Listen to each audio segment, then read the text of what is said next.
स्वरा दाराचा कुलूप खोलून आत आली. शाळेतून दमून आलेली स्वरा नेहमीप्रमाणे बॅगेला सोफ्याच्या बाजूला आणि स्वतःला सोफ्यावर फेकून देते. एक दोनदा आईला आवाज देऊन तिची आई साथ देत नाही.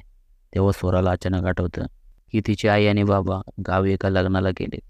मग ती स्वतः उठून पाणी आणि थोडासा नाश्ता घेते. टी व्ही चालू करून ती निवांत पडून असते. तेव्हा अचानक लाईट जाते. ती उजेड येण्यासाठी खिडकीचा पडदा बाजूला करते आणि पाहते तर बाहेर धो पाऊस पडत होता. तो तिला घाबरण्यासाठी पुरेसा नव्हता, म्हणून ढगसुद्धा गडगडत त्याला पुरेशी साथ देत होते. खिडकीचा पडदा उघडून ती पुन्हा येऊन डोक्यावर पडते. मोबाईलची टॉर्च चालू करून ती तिच्या मैत्रिणीला कॉल करते. तेवढ्यात मोबाईलवर बॅटरी लोचाच पॉपअप येतो. ती खूपदा रिंग वाजूनसुद्धा फोन काही उचलत नाही. मोबाईलसुद्धा स्विच ऑफ होणार होता. ती तिच्या मैत्रिणीला मेसेज करत होती. तेवढ्यात तिचा मोबाईल बंद होतो. पूर्ण रूममध्ये पूर्ण अंधार आणि डोरबेल वाजते.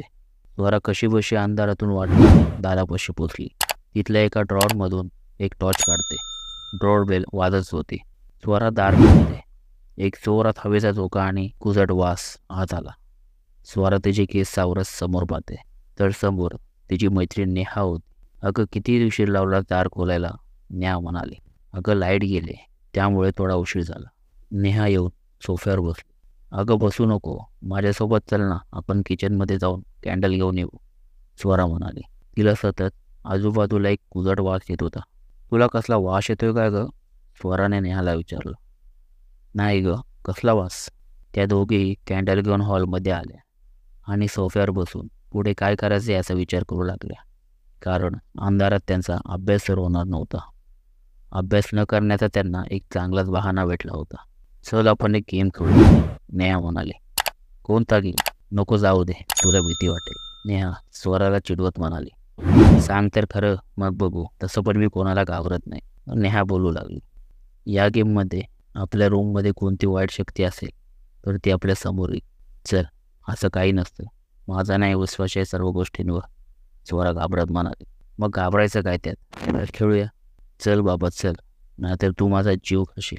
त्या दोघींनी पहिली सर्व सामग्री गोळा केली. बाहेर धो पाऊस पडतच होता. सर्व दारखिडक्या बंद होत्या. नेहाने स्वराला डोळे बंद करून घ्यायला सांगितले आणि तिला खाली मांडी घालून बसवलं. तिच्या भोवती तांदळाच्या पिठाचे एक रिंगण केलं.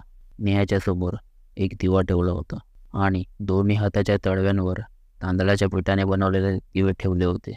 नेहा तिच्या समोर बसली होती. खोलू का ग डोळे, स्वरा नेहाला विचारलं. नको थांब, मी सांगितल्याशिवाय डोळे खोलू नको. अगं पण मला वॉशरूमला जायचं आहे, जोरात आले मला, असं म्हणून ती हातातलं सर्व टाकून वॉशरूममध्ये पडते. नेहा तिचं काम उरकून बाहेर येत होती आणि बेल वाजू लागली. स्वरा नेहाला दार खोलायला सांगते, पण तिचा काहीच प्रतिसाद येत. बेल वाजतच होती. स्वरा हॉलमध्ये येते आणि पाहते तर नेहा खिडकीजवळ उभी होती आणि स्वराकडे रागाने पाहत होती. खेळाची सामग्री तिथेच पडली होती. स्वरा दार खोलते आणि तिच्या पायाची जमिनीत सरकते. तिच्या समोर ओली चिंब भिजलेली तिची मैत्रीण नेहा होती. स्वरा मागे बघते तर तिथे कोणच नव्हतं. सर्व सामग्री तशीच होती. स्वरा पटकन बाहेर जाते आणि दार लावून घेते. भिजलेली नेहा होती, पण दात स्वराचे वाजत होते. स्वरा खूप घाबरली होती. स्वरा नेहाचा हात पकडते आणि त्यांच्या शेजारच्या डोरबेल वाजू लागते. स्वरा घामाने पूर्ण ओळी चिंब झाली होती.